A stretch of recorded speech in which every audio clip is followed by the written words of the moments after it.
नमस्कार, संभव digital app पे आप सभी बच्चों का एक बार फिर से स्वागत है।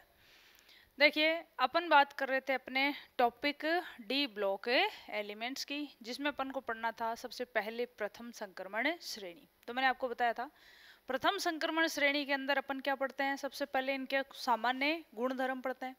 तो मैंने कहा फर्स्ट जो पॉइंट आता है वो आता है कि तत्व कौन कौन से होते हैं और उनका इलेक्ट्रॉनिक विन्यास कैसे लिखते हैं। ठीक है, अब अपन बात करते हैं सेकंड पॉइंट की। देखिए, सेकंड जो पॉइंट अपना रहेगा वो इम्पोर्टेंट क्वेश्चन यहाँ से पूछा जाता है किसका, ऑक्सीकरण अवस्था का। देखिए, ऑक्सीकरण अवस्था जो होती है उनकी बात करते हैं। तो देखिए, ऑक्सीकरण अवस्था की बात करें तो अपन ने कहा डी ब्लॉक के अंदर जितने भी तत्व आते हैं वो सारे के सारे क्या होते हैं, धातु। और धातुओं की प्रकृति होती है वो हमेशा किसकी होती है, इलेक्ट्रॉन देने की प्रकृति होती है। यानी ये हमेशा जो भी मेटल है, कोई भी मेटल अपन ले सकते हैं, ये हमेशा क्या करती है, इलेक्ट्रॉन दे देती है। ठीक है, अब देखिए अलग अलग इलेक्ट्रॉन देगी, कोई +1, कोई +2, कोई +3, कोई +4, और फिर क्या बनाती है, तो अपन ने कहा यहाँ पर आयन बना देती है। ठीक है, अब ये ऑक्सीकरण अवस्थाएं होती हैं, ये अलग अलग धातुओं की क्या पाई जाती हैं, अलग अलग पाई जाती है। कौन सी धातु कितनी ऑक्सीकरण अवस्था दर्शाती है, ये डिपेंड करता है कि वो कौन सी ऑक्सीकरण अवस्था में स्थायी है। ठीक है, बात करेंगे अपन इसकी। तो अपन ने कहा पहली बात, सभी के सभी जो डी ब्लॉक एलिमेंट्स हैं वो कौन सी ऑक्सीकरण अवस्थाएं दर्शाते हैं, तो अपन ने कहा इलेक्ट्रॉन देके क्या बना लेते हैं, धनायन बना लेते हैं। ठीक है जी, अब बात करते हैं अपन अपनी संक्रमण श्रेणियों की। देखिए, संक्रमण श्रेणी के अंदर अपन एक टेबल बना के पढ़ेंगे इनकी ऑक्सीकरण अवस्था। तो कैसे पढ़ेंगे, देखिए सबसे पहले अपन ने कहा यहाँ पर तत्व कौन सा आएगा अपने पास में, तो अपन ने कहा 3D के अंदर तत्व है सबसे पहले स्केडियम, टाइटेनियम, वैनेडियम, क्रोमियम, एमन, Fe, कोबाल्ट, निकल, कॉपर और ये अपने पास में जिंक। ठीक है, अब बात करते हैं इन तत्वों की। तो देखिए क्या कहेंगे, इनका इलेक्ट्रॉनिक विन्यास, इलेक्ट्रॉनिक विन्यास अपन लिख चुके हैं, दोबारा से लिखने पड़ेंगे अपन एक बार। स्केडियम का इलेक्ट्रॉनिक विन्यास क्या होता है, तो अपन ने कहा था आर्गन, और आर्गन के बाद में क्या आता है 3D1 4S2। ठीक है, टाइटेनियम की बात करें तो कैसे लिखते हैं, तो अपन ने कहा आर्गन 3D2 4S2। वैनेडियम का क्या होता है, तो अपन ने लिखा आर्गन 3D3 4S2। उसके बाद में किसकी बात करते हैं, क्रोमियम। तो अपन ने कहा था क्रोमियम जो होता है वो क्या होता है, अपवाद, जो होना चाहिए वो नहीं होगा। तो अपन ने कहा क्या होना चाहिए था, होना चाहिए था 4, लेकिन होगा क्या इसका, आर्गन, फिर क्या होगा 3D5 4S1, कोई दिक्कत नहीं। इसके बाद बात करते हैं किसकी, एमन की। एमन का इलेक्ट्रॉनिक कॉन्फ़िगरेशन क्या होता है, आर्गन, और ये क्या रहता है 3D5 4S2। फिर बात करते हैं किसकी, Fe, कैसे लिखेंगे, आर्गन 3D6 4S2। फिर कोबाल्ट क्या लिखेंगे, आर्गन तक तो 18, फिर 3D7 4S2। फिर बात करेंगे किसकी, निकल की, क्या लिखेंगे, आर्गन 3D8 4S2, कोई दिक्कत नहीं। अब बात करते हैं किसकी, कॉपर की। तो मैंने कहा कॉपर और क्रोमियम दोनों ही क्या हैं, अपवाद है, आना चाहिए वो नहीं आएगा, तो क्या होना चाहिए था 9, लेकिन डायरेक्ट क्या हो जाएगा 3D10 4S1। ठीक है, उसके बाद में नॉर्मल किसका आएगा, जिंक का। तो जिंक का इलेक्ट्रॉनिक कॉन्फ़िगरेशन कैसे लिखेंगे, आर्गन 3D10 4S2। ठीक है, एक चीज अपन पहले बात कर चुके हैं डी कक्षकों के लिए। तो अपन ने कहा डी कक्षक जो होते हैं वो होते कितने हैं, तो अपन ने कहा इस तरह से होते हैं 5।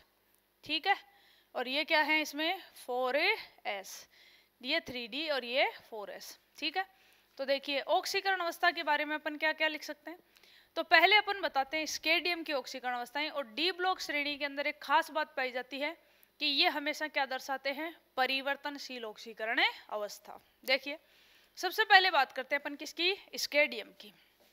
तो अपन ने कहा देखो स्केडियम जो है इसके अगर बात करें तो ये अपने इलेक्ट्रॉन देगा, क्या कहते हैं, कि कोई भी तत्व उतने ही इलेक्ट्रॉन देता है कि उसके बाह्यतम कोश में इलेक्ट्रॉनों की संख्या क्या हो जानी चाहिए, किसी अक्रिय गैस के बराबर। बताओ जी, इसके पास में टोटल बाह्यतम कोश में कुल इलेक्ट्रॉनों की संख्या कितनी है, तो अपन ने कहा 3। तो स्केडियम क्या करता है, अपने तीनों इलेक्ट्रॉन दे देता है और कौन सी ऑक्सीकरण अवस्था में आ जाता है, +3। ठीक है, और अब इसका इलेक्ट्रॉनिक कॉन्फ़िगरेशन किसके बराबर आ जाएगा, ऑर्गन के बराबर। टाइटेनियम के पास देखिए बाह्यतम कोश जो होता है उसको बोला जाता है संयोजकता कोश। कुल इलेक्ट्रॉन कितने हैं इसके पास, टोटल 2 डी में और 2 एस में। देखिए इस तरह से जब अपने पास में इलेक्ट्रॉन होते हैं तो अपन ने कहा यहाँ पर देखो कैसे भरेंगे इसको, तो अपन ने कहा ये तो भर दिए किसमें, डी में, और ये किसमें पड़े हैं, 4s में। ठीक है, सबसे पहले कौन से इलेक्ट्रॉन जाएंगे, s वाले। अपन ने कहा एक इलेक्ट्रॉन भेज दें तो ऑक्सीकरण अवस्था कौन सी हो जाएगी, +1। 2 इलेक्ट्रॉन दे दे तो +2, 3 इलेक्ट्रॉन दे दे तो +3, और अगर 4 इलेक्ट्रॉन दे दे तो ऑक्सीकरण अवस्था कौन सी हो जाएगी, +4। कोई दिक्कत नहीं।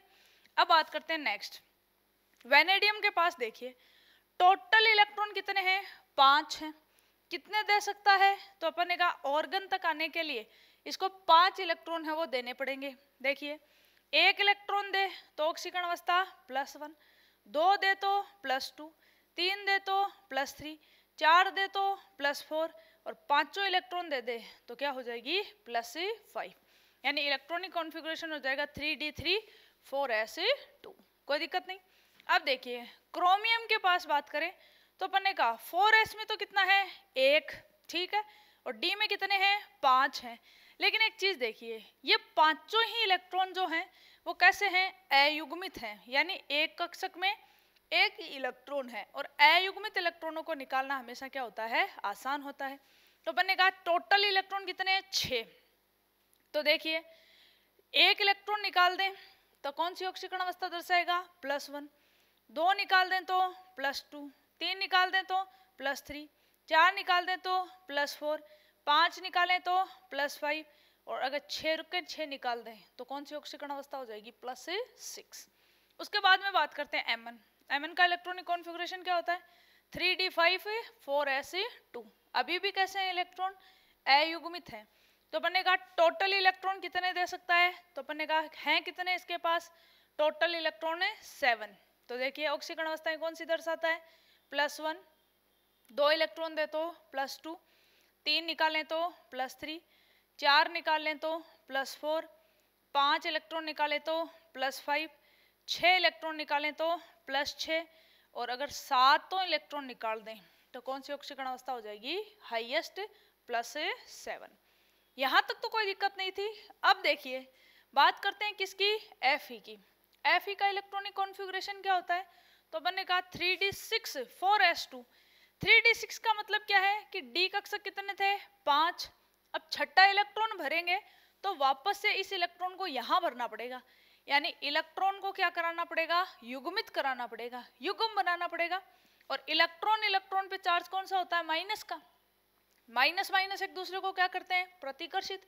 यानी यहाँ पर जब दूसरा इलेक्ट्रॉन भरा जाता है तो अपन को कुछ ऊर्जा देनी पड़ती है, जिसको अपन कहते हैं पेयरिंग एनर्जी या युग्मन ऊर्जा। ठीक है, और जब अपन किसी भी कोश में से इलेक्ट्रॉन निकालते हैं तो भी अपन को ऊर्जा देनी पड़ती है, क्योंकि नाभिक पे कौन सा चार्ज होता है, प्लस।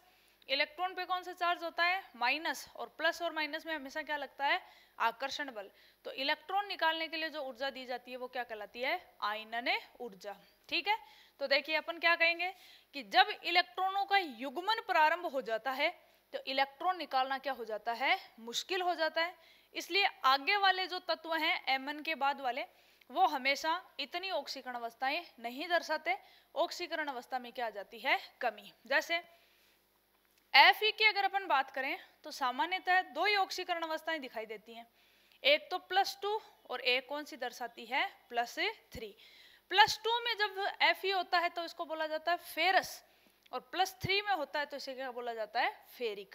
ठीक है, कोबाल्ट की भी कौन सी ऑक्सीकरण अवस्थाएं होती हैं, तो अपन ने कहा 2 ही होती हैं, +2 और +3। ठीक है, निकल सामान्यतः कौन सी ऑक्सीकरण अवस्थाएं दर्शाता है, एक तो +2 और एक जनरली कौन सी दर्शाता है, +4। ठीक है, कॉपर के लिए बात करें तो जनरली +1 या +2, जिंक के लिए भी बात करें तो जनरली +1 और +2 होती हैं। आप ये मत समझना यहाँ पर कि यहाँ पर बाह्यतम कोश में से सारे इलेक्ट्रॉन निकाल के आर्गन के बराबर आएगा। ऑक्सीकरण अवस्थाओं को समझाने के लिए इनका उपयोग किया है। बाकी कितनी ऑक्सीकरण अवस्थाएं दर्शाएगा, इसका मान जो होता है इसकी जालक ऊर्जा पे, ठीक है, इसकी जलयोजन ऊर्जा पे, इसकी आयनन ऊर्जा पे, यानी बहुत सारे फैक्टर्स पर क्या करती है, डिपेंड करती है। लेकिन अपन अगर इसको सिंपली समझाएं तो अपन इसको ऐसे समझा सकते हैं कि जब इलेक्ट्रॉन अयुग्मित थे तो इलेक्ट्रॉनों को निकालना क्या था, आसान। इसलिए इनमें तो ऑक्सीकरण अवस्था में क्या करते हैं, सभी इलेक्ट्रॉन भाग ले लेते हैं, और इनमें ऑक्सीकरण अवस्था में वापस क्या हो जाती है, कमी है। ऐसा क्यों?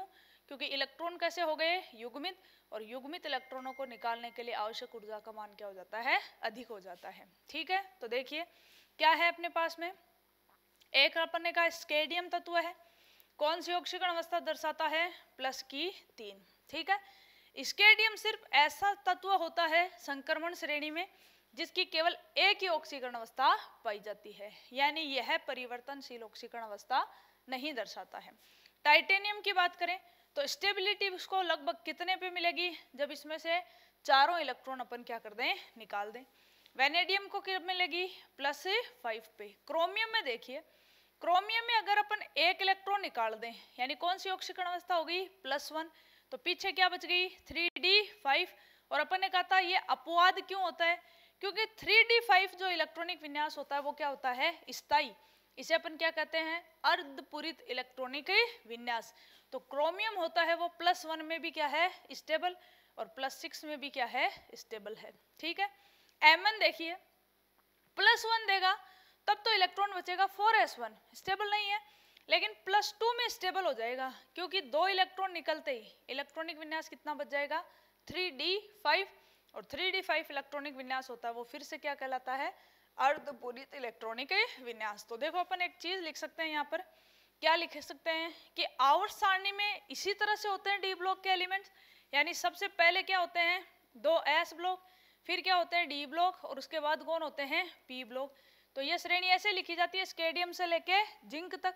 तो अपन क्या कहेंगे, आवर्त सारणी में लेफ्ट टू राइट जाएं, यानी इधर से इधर जा रहे हैं अपन, तो क्या कहेंगे, संक्रमण श्रेणियों के लिए पहले ऑक्सीकरण अवस्था का मान लगातार क्या होता है, बढ़ता है, और उसके बाद में वापस क्या हो जाता है, घट जाता है। ठीक है, यानी लास्ट वाले जो तत्व होते हैं वो जनरली कौन सी ऑक्सीकरण अवस्था दर्शाते हैं, +1 या फिर +2। तो देखिए कुछ इंपॉर्टेंट बातें होती हैं ऑक्सीकरण अवस्था के बारे में, वो लिख लेते हैं अपन। क्या लिख सकते हैं, देखिए सबसे पहले क्या लिखेंगे, टॉपिक चल रहा है अपना ऑक्सीकरण अवस्था, तो क्या कहेंगे, सभी तत्वों की बात कर रहे हैं संक्रमण तत्वों की, तो क्या कहेंगे, संक्रमण श्रेणी के तत्व है, संक्रमण श्रेणियों के तत्व परिवर्तनशील ऑक्सीकरण अवस्था दर्शाते हैं। परिवर्तनशील ऑक्सीकरण अवस्था दर्शाते हैं। परिवर्तनशील ऑक्सीकरण अवस्था दर्शाते हैं। परिवर्तनशील का मतलब क्या है, यानी इनमें एक से अधिक क्या पाई जाती हैं, ऑक्सीकरण अवस्थाएं। जैसे अगर अपन बात करें एस ब्लॉक में तो 2 ही अपने पास में है, एक तो क्षार धातुएं और एक क्षार मृदा धातुएं। क्षार धातुओं की ऑक्सीकरण अवस्था सिर्फ कितनी होती है, सबकी +1। क्षार मृदा धातुओं की कितनी पाई जाती है, +2।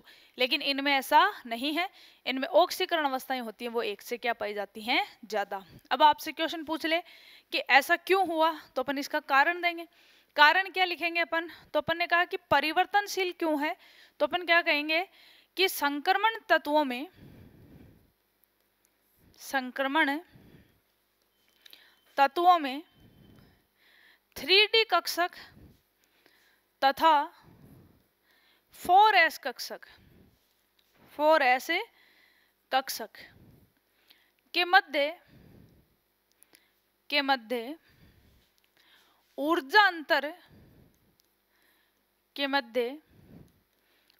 अंतर कम पाया जाता है, जिसके कारण ये दोनों कक्षक, ये नहीं, इन दोनों कक्षकों में लिखना पड़ेगा। तो क्या कहेंगे, जिसके कारण इन दोनों कक्षकों में, इन दोनों कक्षकों में उपस्थित इलेक्ट्रॉन, दोनों कक्षकों में उपस्थित इलेक्ट्रॉन ऑक्सीकरण अवस्था दर्शाने में भाग लेते हैं। ऑक्सीकरण अवस्था दर्शाने में भाग लेते हैं, भाग लेते हैं। यानी दोनों इलेक्ट्रॉन जो हैं, यानी थोड़ी सी ऊर्जा देंगे तो 4s के भी निकलेंगे, और 4s के अंदर कौन स्थित होता है, 3d, उसके इलेक्ट्रॉन भी क्या कर लेते हैं, ऑक्सीकरण अवस्था दर्शाने में भाग ले लेते हैं। इसलिए ये क्या दर्शाते हैं, परिवर्तनशील ऑक्सीकरण अवस्थाएं। ठीक है, लेकिन एक खास बात याद ध्यान रखनी है, नोट डाल के अपन स्पेशली इसको लिखेंगे कि संक्रमण श्रेणी में बात करते हैं तो क्या लिखेंगे, 3d श्रेणी में स्केडियम एकमात्र ऐसा तत्व होता है, एकमात्र ऐसा तत्व होता है जो परिवर्तनशील ऑक्सीकरण अवस्था नहीं दर्शाता, जो परिवर्तनशील ऑक्सीकरण अवस्था, परिवर्तनशील ऑक्सीकरण अवस्था नहीं दर्शाता है, नहीं दर्शाता है। ठीक है, तो क्या लिख सकते हैं कि स्केडियम जो होता है उसकी केवल एक ही ऑक्सीकरण अवस्था पाई जाती है। तो क्या लिख सकते हैं, स्केडियम केवल +3 ऑक्सीकरण अवस्था, +3 ऑक्सीकरण अवस्था दर्शाता है। ठीक है, इसके अलावा तत्वों की बात करते हैं तो क्या लिख सकते हैं अपन, एक कॉमन लाइन लिख देंगे। तो कॉमन लाइन क्या हो जाएगी अपने पास में कि संक्रमण श्रेणी में, संक्रमण श्रेणी में left to right, left to right जाने पर पहले ऑक्सीकरण अवस्था, पहले ऑक्सीकरण अवस्था, पहले ऑक्सीकरण अवस्था का मान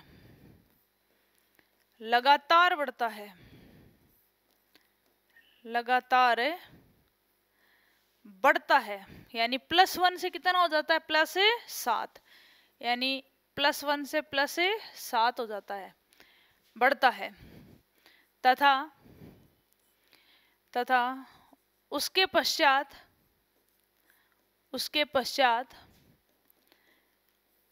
ऑक्सीकरण अवस्था के मान में कमी आ जाती है। उसके पश्चात ऑक्सीकरण अवस्था के मान में पुनः कमी हो जाती है, कमी हो जाती है। यानी पहले बढ़ेगा और उसके बाद में घटेगा। यानी +7 के बाद में लास्ट के तत्वों की ऑक्सीकरण अवस्था वापस से कौन सी हो जाएगी, या तो +1 या फिर +2। ठीक है, तो देखो संक्रमण श्रेणी के अंतिम तत्व होते हैं ना, उनकी बात करते हैं। तो क्या लिखेंगे, संक्रमण श्रेणी के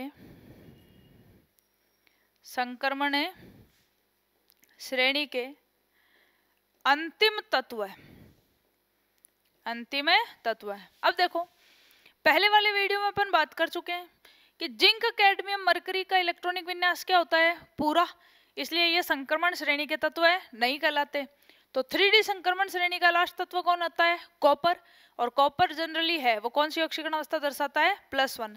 तो कई बुक्स में ऐसे लिखा होता है कि अंतिम तत्व होते हैं वो +1 ऑक्सीकरण अवस्था में स्थायी होते हैं, तो आपको कंफ्यूज नहीं होना है कि वो जिंक की बात नहीं करके और उसने सिर्फ और सिर्फ किसको ले रखा है, संक्रमण तत्वों को ले रखा है। तो अपन दोनों लिख देंगे। अंतिम तत्व है कॉपर +1, जबकि जिंक +2, अर्थात निम्न ऑक्सीकरण अवस्था में स्थायी होते हैं। निम्न ऑक्सीकरण अवस्था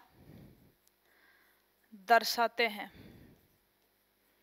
निम्न ऑक्सीकरण अवस्था दर्शाते हैं, यानी उच्च ऑक्सीकरण अवस्था है वो नहीं पाई जाती।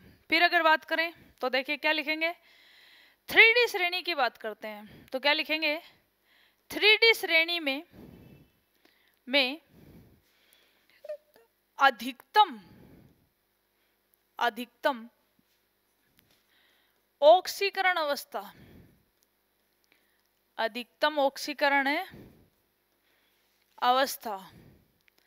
Mn कितनी +7 मैंगनीज द्वारा दर्शाई जाती है।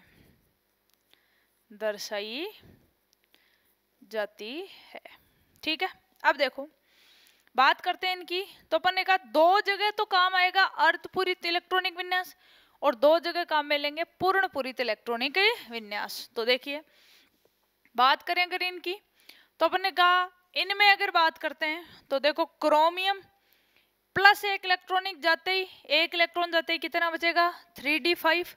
और अगर बात करें किसकी, कॉपर की, तो +1 ऑक्सीकरण अवस्था किसके बचेगा, 3d10। ठीक है, ऐसे Mn की बात करेंगे तो +2 इलेक्ट्रॉन जाते ही कितना बच गया, 3d5। और यहाँ पर अगर जिंक की बात करेंगे तो 2 जाते ही कितना बचेगा, तो अपन ने कहा D बचेगा। ठीक है, तो क्या लिखेंगे यहाँ पर कि क्रोमियम, ठीक है, तथा मैंगनीज क्रमशः +1 तथा +2 ऑक्सीकरण अवस्था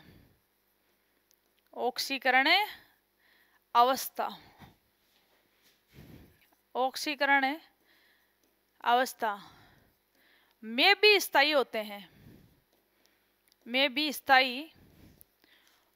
हैं, जिसका कारण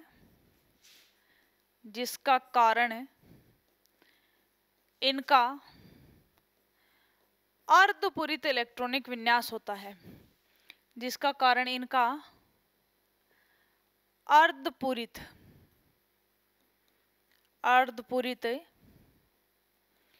इलेक्ट्रॉनिक विन्यास होता है। तो देखो कैसे, कॉपर था, क्रोमियम लिख देती हूं पहले मैं। तो अपन ने कहा 24 पे कौन आता है, क्रोमियम। इलेक्ट्रॉनिक विन्यास क्या होता है इसका, 3d5 4s1 स्टार लगा हुआ होता है। ठीक है, इसका क्या बना दो, क्रोमियम है +1, कितना इलेक्ट्रॉन बचेगा, 3d5 4s0, यानी 3d में कितने बच गए, 5। और ये इलेक्ट्रॉनिक विन्यास क्या होता है, अर्धपूरित। ऐसे Mn की बात करते हैं, ये नॉर्मल इलेक्ट्रॉनिक विन्यास होता है, 3d5 4s2, तो +2 बना दो, 2 इलेक्ट्रॉन चले जाएंगे तो Mn +2 में तो क्या बचेगा, 3d5 4s0, यानी दोनों का इलेक्ट्रॉनिक विन्यास क्या कहलाता है, अर्धपूरित इलेक्ट्रॉनिक विन्यास। और अपन पढ़ चुके थे कि डी कक्षक जो होते हैं वो टोटल कितने होते हैं, 5। जब इन डी कक्षकों में एक एक इलेक्ट्रॉन भर दिया जाता है तो ये इलेक्ट्रॉनिक विन्यास क्या कहलाता है, हाफ फिल्ड इलेक्ट्रॉनिक कॉन्फ़िगरेशन, अर्धपूरित इलेक्ट्रॉनिक विन्यास। और ये जो इलेक्ट्रॉनिक विन्यास होता है ये बाकी सब की बजाय, यानी 3D 3D4 या अपन क्या कह सकते हैं 3D6 3D7, इनकी बजाय क्या होता है, ज्यादा स्थायी होता है। ठीक है, इसी प्रकार से देखिए और क्या लिख सकते हैं ऑक्सीकरण अवस्था में। तो अपन ने कहा और अपन क्या लिख सकते हैं, और कौन स्टेबल होता है, तो देखो कॉपर होता है वो क्या वो दर्शाता है +1, और जिंक कौन सी दर्शाता है +2। तो क्या लिखेंगे, कॉपर तथा जिंक भी क्रमशः +1 तथा +2 ऑक्सीकरण अवस्था में, +1 तथा +2 ऑक्सीकरण अवस्था में स्थायी होते हैं, जिसका कारण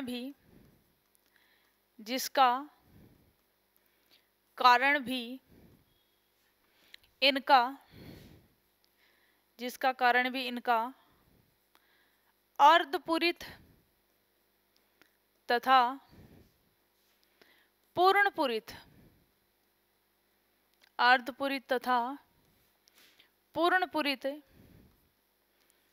इलेक्ट्रॉनिक विन्यास होता है। तो देखो क्या कह रहा है, कॉपर का इलेक्ट्रॉनिक कॉन्फ़िगरेशन क्या होता है, तो अपन ने लिखेंगे 3d10 4s1। क्या बना दें इसको, +1, एक इलेक्ट्रॉन गया 4s में से, क्या बचाएगा 3d10 4s0।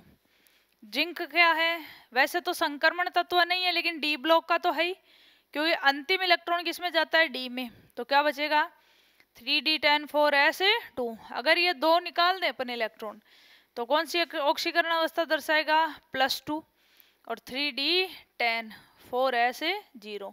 तो देखो ये वाला इलेक्ट्रॉनिक कॉन्फ़िगरेशन, तो बनने का डी कक्षक थे 5, टोटल इलेक्ट्रॉन कितने आ गए इनमें 10, यानी पूरा भर गया। और जब पूरा हो जाता है तो इसे क्या कहा जाता है, पूर्णपूरित, या इसे बोला जाता है फुल फिल्ड इलेक्ट्रॉनिक कॉन्फ़िगरेशन। ठीक है, और ये भी बाकी सब की बजाय क्या होता है, ज्यादा, जैसे D8 की बजाय D9 की बजाय क्या होता है, ज्यादा स्टेबल। अब आपसे क्वेश्चन इस तरह से पूछ ले, जिंक है वो +3 ऑक्सीकरण अवस्था नहीं दर्शाता, क्यों? क्योंकि देखो 2 इलेक्ट्रॉन निकालने थे बाह्य तम से, कोई दिक्कत नहीं थी, लेकिन अब अगर +3 दर्शानी है तो नेक्स्ट इलेक्ट्रॉन किस में से निकलेगा, 3d में से।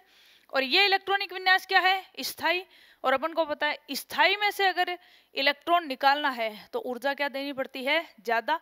तो अपन कहेंगे यहाँ से कभी भी तीसरा इलेक्ट्रॉन नहीं निकलता, यानी जिंक जो है वो जनरली कौन सी ऑक्सीकरण अवस्था में स्थायी होता है, सेकंड में। ठीक है, तो ये बात करी अपन ने किन की, तो अपन ने कहा सबसे पहले अपने पास में क्या था, तो अपन ने कहा 3d श्रेणी थी, 3d श्रेणी का क्या लिखना था अपन को, ऑक्सीकरण अवस्था। तो अपन ने कहा श्रेणी के अंदर बात करें तो तत्व कौन कौन से हैं, स्केडियम, titanium, vanadium, chromium, manganese, Fe, ferrous, cobalt, निकल और कॉपर, और ये जिंक। ठीक है, वैसे देखा जाए तो जिंक जो है उसका सामान्य या फिर ऑक्सीकरण अवस्था में डी कक्षक क्या है, पूरा भरा हुआ है, इसलिए ये वैसे तो संक्रमण श्रेणी का तत्व नहीं है, लेकिन अपन इसको एक बार लिख के चल रहे हैं। ठीक है, फिर अपन ने क्या कहा, ऑक्सीकरण अवस्था। तो अपन ने कहा ऑक्सीकरण अवस्था जो होती है उसे क्या होती है, तो अपन ने कहा सबसे बाहर जो कोष होता है उसको क्या कहते हैं, संयोजकता कोष। संयोजकता कोष में त्यागे गए या ग्रहण किए गए इलेक्ट्रॉनों की संख्या वही क्या कहलाती है, इनकी ऑक्सीकरण अवस्था। तो अपन ने कहा सारे के सारे तत्व धातु होते हैं, और धातुओं का जो गुण होता है वो हमेशा किसका होता है, इलेक्ट्रॉन देके धनायन बनाने का होता है। यानी सभी के सभी तत्व कौन सी ऑक्सीकरण अवस्थाएं दर्शाते हैं, प्लस में ऑक्सीकरण अवस्थाएं दर्शाते हैं, यानी सब के सब क्या बनाते हैं, धनायन बनाते हैं। ठीक है, अब अपन ने कहा यहाँ पर डी ब्लॉक के जो तत्व होते हैं उनके लिए कुछ खास बातें होती हैं कि संक्रमण श्रेणी के तत्व होते हैं वो हमेशा क्या दर्शाते हैं, परिवर्तनशील ऑक्सीकरण अवस्था दर्शाते हैं। अब ये परिवर्तनशील ऑक्सीकरण अवस्था क्यों दर्शाते हैं, इसका कारण है कि देखो अपन ने इनके इलेक्ट्रॉनिक विन्यास में क्या भरा है, तो अपन ने कहा सबसे बाह्यतम कोष कौन से हैं, 3d और 4s। और अपन को पता है वैसे भी इलेक्ट्रॉन भरते समय 3d के बाद कौन सा कक्षक आता है, 4s, यानी इनकी ऊर्जा में कोई अंतर है वो बहुत ज्यादा नहीं है। जैसे अगर मैं कहूँ 1s लिया और 1s के बाद में 3p लिया तो इन दोनों के बीच में बहुत सारे कक्षक आ जाएंगे, जैसे 2s आ जाएगा, 2p आ जाएगा, फिर 3s आएगा, उसके बाद कौन आएगा, 3p, यानी अंतर क्या हो गया इसमें, बहुत ही ज्यादा। लेकिन अगर अपन बात करें इनकी, तो अपन ने कहा यहाँ पर इनके अंदर अपन बात कर रहे हैं तो 3D के बाद सीधा ही कौन सा कक्षक आता है 4s। तो ऊर्जा का अंतर क्या पाया जाता है बहुत ही कम, और दोनों के अंदर ऊर्जा का अंतर कम पाए जाने के कारण इन दोनों कक्षकों में जितने भी इलेक्ट्रॉन हैं वो सारे के सारे ऑक्सीकरण अवस्था दर्शाने में क्या ले लेते हैं भाग ले लेते हैं। अब ये ऑक्सीकरण अवस्था दर्शाने में जैसे ही भाग लेंगे तो ये दर्शाएंगे परिवर्तनशील ऑक्सीकरण अवस्था। लेकिन एक तत्व ऐसा है जो परिवर्तनशील ऑक्सीकरण अवस्था नहीं दर्शाता, और वो इस श्रेणी का कौन सा तत्व होता है प्रथम तत्व है। प्रथम तत्व कौन आता है स्केडियम। तो क्या लिख देंगे अपन कि स्केडियम जो होता है वो एकमात्र ऐसा तत्व होता है जो परिवर्तनशील ऑक्सीकरण अवस्था नहीं दर्शाता। ठीक है, उसके बाद में क्या लिखते हैं कि जब इन श्रेणियों में अपन लेफ्ट टू राइट जाते हैं तो पहले ऑक्सीकरण अवस्था लगातार क्या होती है बढ़ती है, उसके बाद में क्या हो जाती है घट जाती है। ऐसा क्यों हुआ? तो अपन ने कहा यहाँ पर जब अपन इनमें डी में भर रहे हैं तो पहले सारे इलेक्ट्रॉन हैं एक एक भरते हैं, एक एक इलेक्ट्रॉन भरते हैं। तो अपन ने कहा ये कैसे हैं अयुग्मित इलेक्ट्रॉन है, अकेले इलेक्ट्रॉन है, और अयुग्मित इलेक्ट्रॉनों को निकालना क्या होता है बहुत ही आसान होता है। आसानी से ये क्या कर जाते हैं इलेक्ट्रॉन इन कक्षकों से निकल जाते हैं। आसानी से निकलेंगे तो सारे के सारे इलेक्ट्रॉन हैं वो थोड़ी सी ऊर्जा देते ही बाहर निकल जाएंगे। इसलिए पहले इन तत्वों में जब स्केडियम से टाइटेनियम से वेनेडियम क्रोमियम और मैग्नीज तक जाते हैं तो ऑक्सीकरण अवस्थाएं लगातार बढ़ती है। +3 से कितनी हो जाएगी +4, +4 से कितनी हो जाएगी +5, +5 से कितनी हो जाएगी +6, +6 से कितनी हो जाएगी +7। तो अगर अपन से पूछ ले कि संक्रमण श्रेणी के अंदर यानी 3D संक्रमण श्रेणी के अंदर क्या कहेंगे अधिकतम ऑक्सीकरण अवस्था किसके द्वारा दर्शाई जाती है, तो अपन क्या लिखेंगे मैंगनीज जो आता है कितने पे +7 ऑक्सीकरण अवस्था दर्शाता है। ठीक है, उसके बाद में अपन ने कहा इलेक्ट्रॉनों को क्या कराना प्रारंभ कर दिया युग्मन, और युग्मन कराने के लिए क्या देनी पड़ती है ऊर्जा। अब अपन ने ऊर्जा दे दी तो इनको वापस इलेक्ट्रॉनों को निकालने के लिए आयनन ऊर्जा का मान क्या हो जाता है अधिक। इसलिए इस श्रेणी में एमन के बाद वाले तत्व यानी फेरस कोबाल्ट निकल कॉपर और जिंक ये क्या करते हैं निम्न ऑक्सीकरण अवस्थाएं दर्शाते हैं। तो क्वेश्चन आपसे इस तरह भी पूछ सकता है संक्रमण श्रेणी के प्रारंभिक तत्व है, ठीक है, ये तो हमेशा उच्च ऑक्सीकरण अवस्था दर्शाते हैं, जबकि श्रेणी के अंतिम तत्व होते हैं वो हमेशा निम्न ऑक्सीकरण अवस्था दर्शाते हैं यानी कम ऑक्सीकरण अवस्था दर्शाते हैं। तो इसके कारण क्या है, तो कारण अपन इस प्रकार से लिखेंगे। ठीक है, ऐसे अगर बात करें इस श्रेणी का अंतिम तत्व कौन है वैसे कॉपर, कौन सी ऑक्सीकरण अवस्था दर्शाता है +1, और हाईएस्ट कौन दर्शाता है Mn+7। ठीक है, ये बात करी। फिर अपन ने कहा कुछ तत्व होते हैं ये देखो अपनी एक से अधिक ऑक्सीकरण अवस्था में क्या होते हैं स्थायी होते हैं। तो अपन ने कहा कौन से हैं, तो जैसे 2 एग्जाम्पल दिए क्रोमियम का और कॉपर का, ये दोनों अपवाद है, ये +1 ऑक्सीकरण अवस्था में क्या होते हैं स्थायी। इसका कारण क्या होता है अर्धपूरित, इसका कारण क्या होता है पूर्ण पूरित इलेक्ट्रॉनिक विन्यास। फिर बात करते हैं किसकी एमन और जिंक की। तो एमन और जिंक कौन सी ऑक्सीकरण अवस्था में स्थायी होते हैं +2। कारण क्या है इसका, क्योंकि एमन जो है वो किसके कारण अर्धपूरित के कारण, और जिंक जो है वो पूर्ण पूरित इलेक्ट्रॉनिक विन्यास के कारण +2 ऑक्सीकरण अवस्था में भी क्या हो जाता है स्थायी। ठीक है, अब यहाँ पर ये सारी बातें अपन लिख चुके। अब देखो एक क्वेश्चन जो है वो यहाँ पर ऑक्सीकरण अवस्था से रिलेटेड इस तरह भी पूछ लिया जाता है, जैसे कि जब ये ऑक्सीकरण अवस्था दर्शाएंगे, ठीक है, तो ये ऑक्सीजन के साथ मिलकर क्या बनाते हैं ऑक्साइड, और इनके ऑक्साइडों की प्रकृति होती है वो 3 प्रकार की हो सकती है। संक्रमण तत्वों में ऑक्साइड होते हैं वो 3 प्रकार के हो सकते हैं, या तो अम्लीय या फिर क्षारीय या फिर उभयधर्मिक यानी एसिडिक बेसिक और एम्फोटेरिक। तो कैसे पता चलेगा कि कौन सा ऑक्साइड है वो कम क्षारीय है या ज्यादा क्षारीय है, तो इसके लिए आपको ध्यान रखना है क्या कि संक्रमण तत्व है निम्न ऑक्सीकरण अवस्था में, निम्न ऑक्सीकरण अवस्था में, निम्न ऑक्सीकरण अवस्था में क्षारीय ऑक्साइड, जबकि उच्च ऑक्सीकरण अवस्था में उच्च ऑक्सीकरण अवस्था में, उच्च ऑक्सीकरण अवस्था में अम्लीय ऑक्साइडों का निर्माण करते हैं। अम्लीय ऑक्साइडों का निर्माण करते हैं, ठीक है।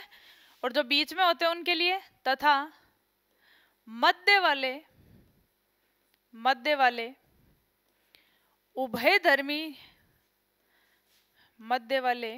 उभयधर्मी प्रकृति के होते हैं।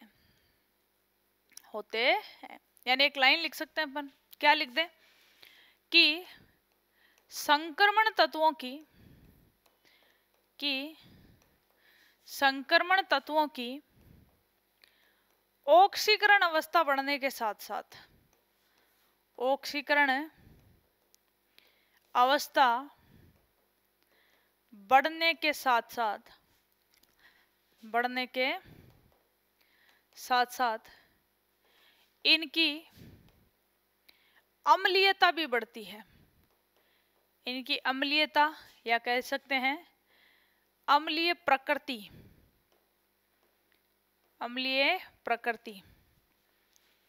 का मान भी बढ़ता है,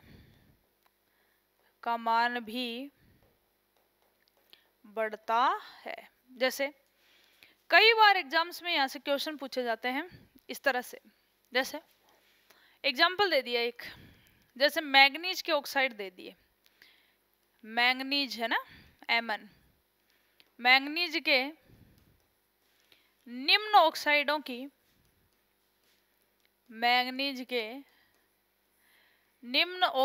की प्रकृति बताइए,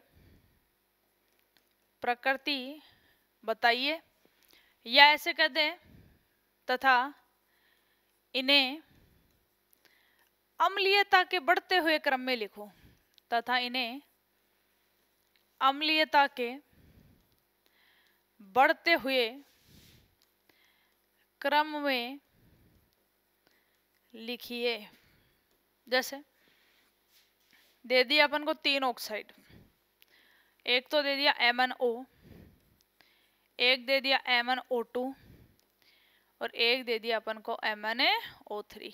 देखो ऑक्साइड पे चार्ज कौन सा होता है, हमेशा -2 होता है, उसे क्या कहा जाता है, ऑक्साइड। यानी इस पर चार्ज कौन सा है, +2, ठीक है, बैलेंस कर दिया। एक ऑक्साइड पे चार्ज कितना होता है, -2। अब कई बच्चों को ऑक्सीडेशन स्टेट नहीं निकालनी आती, तो देखो कैसे निकालेंगे। जिसकी ऑक्सीकरण अवस्था निकालनी है उसको x मानेंगे। ऑक्साइड पे कितना होता है, -2, बराबर कर देंगे 0 के, तो x बराबर कितना आ जाएगा, 2। यहाँ निकालते हैं, इस Mn के लिए कितना माना, x। एक ऑक्साइड पे कितना होता है, 2। कितने ऑक्साइड दे रखे हैं, 2, बराबर कर दो 0 के, तो x बराबर कितनी आ गई, 4। इस Mn के लिए निकालते हैं, तो इसकी मान ली x, ऑक्साइड पे -2, कितने ऑक्साइड दे रखे हैं, 3, बराबर कर दो 0 के, तो x बराबर कितनी आ जाएगी, +6। तो देखो यहाँ कौन सी ऑक्सीकरण अवस्था है, +4, यहाँ कौन सी ऑक्सीकरण अवस्था है, तो अपन ने कहा +6, ठीक है। सबसे उच्च ऑक्सीकरण अवस्था ये है, तो अम्लीयता बढ़ती जाएगी। यानी ये जो है ये तो कैसा है, एसिडिक है, ठीक है। अब ये कैसा है, इसकी प्रकृति कैसी हो जाएगी, बेसिक, और ये कैसा हो जाएगा, एम्फोटेरिक, ठीक है, यानी उभयधर्मी। तो आपसे या तो ये पूछ लेता है कि कौन सा अम्लीय है, कौन सा क्षारीय है और कौन सा उभयधर्मी का है, या फिर क्वेश्चन पूछ लेता है अम्लीयता के बढ़ते हुए क्रम में लिखो। तो अपन लिख के आए हैं कि जैसे जैसे ऑक्सीकरण अवस्था बढ़ती है वैसे वैसे अम्लीयता भी बढ़ती है। तो क्या लिख सकते हैं, इनकी अम्लीयता का क्रम। क्या लिख देंगे कि यहाँ पर सबसे ज्यादा अम्लीय कौन है, तो अपन ने कहा सबसे कम तो कौन है, MnO। इससे ज्यादा कौन है, MnO2। इससे ज्यादा कौन है, तो अपन कहेंगे MnO3, ठीक है। अब मैंने एग्जाम्पल लिया Mn का, मैग्नीज का। आपको मैग्नीज की जगह किसी का भी दे सकता है, क्रोमियम का दे दिया, या फिर जैसे टाइटेनियम का दे दिया, या फिर मान लीजिए Fe का दे दिया। तो किसी का भी ऑक्साइड देके और अपन को पूछ सकता है कि इनके लिए अम्लीयता या इनकी क्षारीयता का क्रम बताओ, या फिर पूछ सकता है इनकी अम्लीय या क्षारीय प्रवृत्ति को बताइए। ठीक है, तो ये जो क्वेश्चन है ये किससे रिलेटेड होता है, इनकी ऑक्सीकरण अवस्था से। तो ये था अपना टॉपिक जिसमें अपन पढ़ रहे थे डी ब्लॉक एलिमेंट्स या संक्रमण श्रेणी के तत्व, जिसमें से अभी अपने पास में पहली श्रेणी चल रही है जिसमें 3-4 इंपॉर्टेंट टॉपिक्स होते हैं। वैसे तो 10-11 हैं टोटल। तो अपन ने कहा पहला क्या पढ़ा इन सब का, इलेक्ट्रॉनिक विन्यास। उसके बाद में आज अपन ने कौन सा टॉपिक पढ़ा, इनके सेकंड क्या थी, इनकी ऑक्सीकरण अवस्था। ठीक है, इसी प्रकार से नेक्स्ट टॉपिक के लिए मिलते हैं आपसे नेक्स्ट क्लास में। तब तक के लिए धन्यवाद।